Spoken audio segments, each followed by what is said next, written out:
దొరకడం చాలా అదృష్టం మనకి. మీరు చాలా బాగా నేర్చుకోవాలి.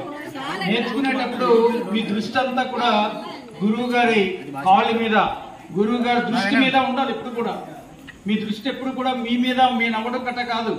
ఎప్పుడు కూడా గురువు గారు ఏం చెప్తున్నారో, ఎటువంటి కదలికలు ఉన్నాయో ఆ కదలికలు, ఆ మెలకువలను నేర్చుకుంటే మనం బయటకు వెళ్ళేటప్పుడు ఎన్నో పోటీతత్వంతో మనం అంతా వెళ్తాం.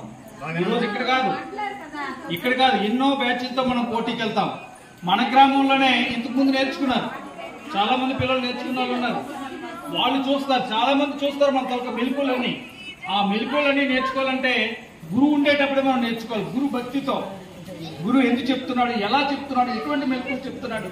ఇందాక అతను ఇంతసేపు నేను మేడలా కలిపినప్పుడు చూసానే, అది చూడాలి. మనందరూ కూడా చూసి ఎలా నేర్చుకుని, ఎలా చదువుతున్నాడు ఏంటి అనేటువంటి విషయం మనందరూ కూడా నేర్చుకోవడం ప్రయత్నించేది. చాలా సంతోషం.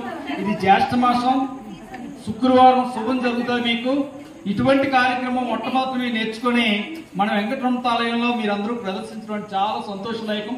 శుభములు ఇచ్చినటువంటి, సంతోషం ఇచ్చినటువంటి, ఆయుష్ ఇచ్చినటువంటి, ఆరోగ్యం ఇచ్చినటువంటి మంచి ఆలయం మనకి మన వెంకటరమణ కళ్యాణ వెంకటేశ్వర స్వామి ఆలయం మన గుణపూరు డెంకాడ గ్రామంలో వేచేస్తున్నది.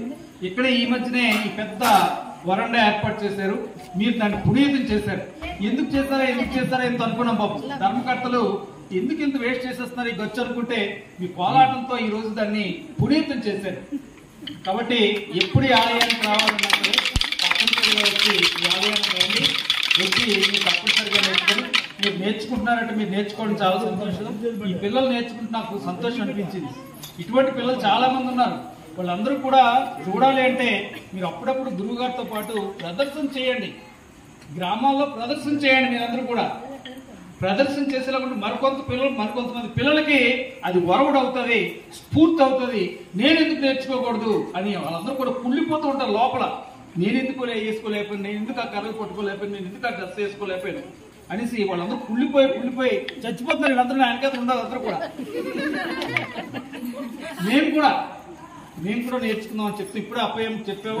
మరి గురు అప్పయ్యంకి చెప్పాము. ఇప్పుడు వాళ్ళు చుట్ట వెంట ఆ గురువు గారు కాబట్టి మేము ముసలివాళ్ళమ్మ, మాకు కూడా నేర్పేటట్టుగా నువ్వు రికమెండేషన్ చెయ్యు. మా ముడుకులు అరిగిపోయి మేము నరలైపోతున్నప్పటికీ కూడా మాకు ఏ వైద్యం చేసినా అవుదట, ఈ కోలాటం నేర్చుకునేలాగుంటే ఆ కాళ్ళ నొప్పులు తగ్గిపోతాయని డాక్టర్ గారు చెప్తారు. కాబట్టి మేము కూడా నేర్చుకుంటాం. తప్పనిసరిగా తప్పనిసరిగా నేర్చుకోవడానికి ప్రయత్నించాను. కాబట్టి చాలా సంతోషం, శుభం. మీరు ఇక్కడి నుంచి కూడా జయంతో ముందుకెళ్లాలని, మరింత కళను అభివృద్ధి చేసుకోవాలని, అన్ని గ్రామాల్లో కూడా మన గుణపూరు గ్రామం ముందుగా ఉండాలని నేను కోరుకుంటూ ఆ వెంకటేశ్వర సంతాలకు ఆయుష్, ఆరోగ్యం, ఆయన చాలా ఆశీస్సులు